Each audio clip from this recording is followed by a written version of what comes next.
թաքնված մտքեր կան, որոնք նաև աղետ կարող են բերել մեր ներսում։ Եվ Հուդայի դավաճանությունը չսկսվեց մեծ ծրագրով, նա միանգամից դա չէր ծրագրել։ Ես կարծում եմ դրանք փոքրիկ մտքեր էին։ Գումար գողանալ էր, հիշում եք, ասում են նա գող էր եւ գանձանակից, դրա համար ես ասում որտեղից գանձանակը, ինչու է գանձանակը եկեղեցու մեջ, որովհետեւ Հիսուսն էլ ուներ գանձանակ։ Չէ, եւ հանգանակություն էին հավաքում։ Բայց ամեն անգամ, երբ որ նա գողանում էր, հետո ինչ է լինում նրա հետ։ Ոչինչ չէ լինում։ Եվ գիտեք, հենց դա էր ամենավտանգավորը։ Երբ որ դու ինչ-որ մի մեղք ես գործում եւ ոչինչ չի լինում, դա քեզ ինչ է անում, անհոգացնում է։ Սամսոնը երբ որ գնաց եւ անառակություն գործեց, գիշերը առավոտյան վեր կացավ, ուժը նորից իր տեղն էր, դռները հանեց, հերոսա քաջագործություններ արեց։ Եվ ասեց, «Էս ինչ լավ է, գիշերը գլուխս դնում եմ Դալիլայի ծնկին,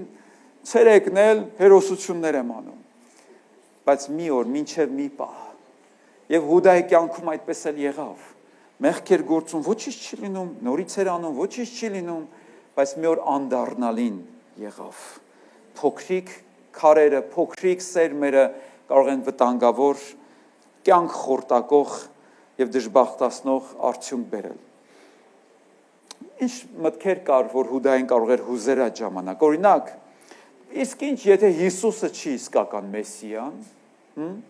գուցե ինքը մտածում էր դրա մասին։ Կամ ես կարող եմ այս իրավիճակից օգտվել, եթե ինքը Աստծո որդի է, կսպանեն նորից հարություն կառնի, ինչ է եղել որ։ Կամ ոչ ոք չի իմանա այդ մասին։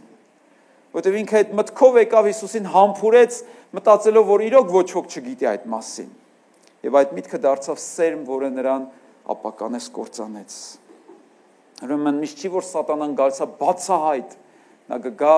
քողարկված, ծածուկ, երբեմն աննկատ մտքերով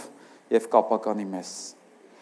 Հիմա ինչպես արձագանքես սատանայից եկող մտքերին։ Ճանճի պես դու կարող ես քշել, նա համառորեն նորից կվերադառնա,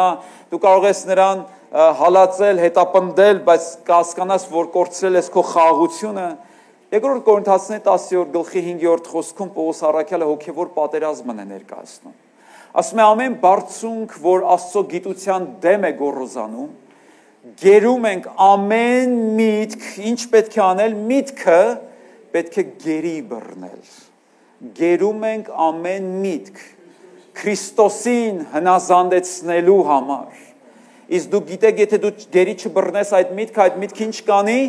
ինքը քեզ գերի կբռնի։ Իսկ ինչպես գերի բռնել միտքը սատանայական, եթե ոչ Աստծո խոսքով։ Ես ուրիշ զենք չունեմ, քույրեր եղբայրներ։ Ես ուրիշ մեթոդ չգիտեմ։ Մենք չենք կարող սատանայական մտքերի դեմ պատերազմել զենքով, դանակով, մարդկային հնարքներով, հոգեբանական ինչ-որ մեթոդներով, բայց Աստծո խոսքով։ Հիսուսն էլ անապատում փորձվեց, չէ՞։ Հիմա մենք կարող ենք երևակայել, ինչպես դա եղավ, ամերիկացի ռեժիսորների երևակայությունը շատ վառ է։ Մի ֆիլմի մեջ սատանան օծի տեսքով է գալիս, բայց մի հատ ուրիշ ֆիլմ, որ շատ հետաքրքիր է, սատանան ֆրակ հագած, սև սիրուն ֆրակ հագած, ջենտլմենի տեսքով եկել էր եւ Հիսուսի հետ խոսում էր։ Բայց կարծում եմ սատանան նաև մտքեր կարա, չէ՞, քեզ գցի այստեղից, բա դու ինչու ես սոված, եթե դու Աստծո որդի ես։ Բան չես մենակ հիմա, բոլորը քեզ թողել են, մտքեր։ Եվ ես Աստծո խոսքով պետք է այդ մտքերը գերի բռնեմ։ Երբ որ կարդում եմ Աստծո խոսքը, այդ մտքերը սկսում են ինձանից հեռանալ։ Ցավով կարող եմ արձանագրել։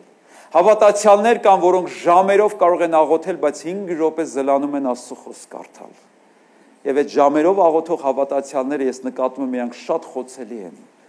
որովհետև աղոթք կա, բայց զրահ չկա, պաշտպանություն չկա։ Այդ մարդը ասի, ես հռչակում եմ, ինչն ես հռչակում, եթե Աստծո խոսքը չկա քո ձեռքի մեջ։ Մենք պետք է Աստծո խոսքի հետ մտերմություն անենք, քույրեր եղբայրներ, որ թշնամին չմոտենա մեզ։ Ուրեմն ասում է, ինչ ենք անում։ Գերենք բռնում ամեն միտ Քրիստոսին հնազանդեցնելու համար։ Շարունակությունը հետևյալն է ասում. 6-րդ խոսքը։ Ասում է, քանդում ենք դրանցով, Աստծով բերդեր քանդելու մենք դրանցով քանդում ենք ծածուկ մտքերը, ասեք ոչ միայն գերենք վերցնում, այլև ինչ ենք անում, քանդում ենք ծածուկ մտքերը, մտքեր կան բացահայտ են, մտքեր կան ծածուկ են։ Դրա համար Դավիթն աղոթեց ծածուկ խորհուրդներից ցել, ծածուկ մտքերից, ծածուկ շարժառիթներից ցել ինձ սուրբ արա։ Դրանցով քանդում ենք ծածուկ մտքերը եւ ամեն բարձունք, որ Աստծո գիտության դեմ է գոռոզանում ու գերում ենք ամեն միտ Քրիստոսին հնազանդեցնելու համար։ Ուրեմն երբ որ միտք է գալիս, հարց տուր։ Ամենաառաջինը, որ կարող ենք զանազանել,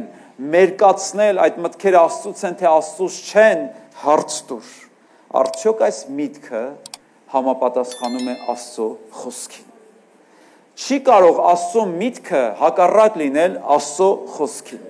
Եվ դուք ամեն չասեցիք։ Չի կարող Աստծո միտքը եւ Աստծո խոսքը նույնն է, լոգոսը, Քրիստոսը։ Արդյոք այն Աստծո խոսքին է համապատասխանում։ Մյուսը արդյոք դա խաղաղություն է բերում եւ սրբություն։ Իհարկե կարող է այդ բան տագնապ առաջացնել մարմնիդ համար, չէ՞, հույզերիդ համար, ասված բաներ ասի, որ քո դուրը չգա, բայց դրա արդյունքը միշտ խաղաղարար է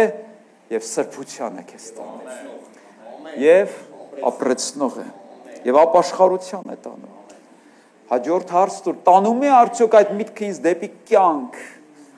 Աստծո մտքերը ապրեցնող մտքեր են, սպանող մտքեր չեն, սատանայի մտքերը սպանող են, թունավորող են։ Եթե պատասխանը բացասական է, ուրեմն մերժում ենք այդ մտքերը, գերի ենք բռնում եւ շատ անգամ սատանան ինչ ձև է ուզում ներկայացնել դա որպես Աստծո միտք։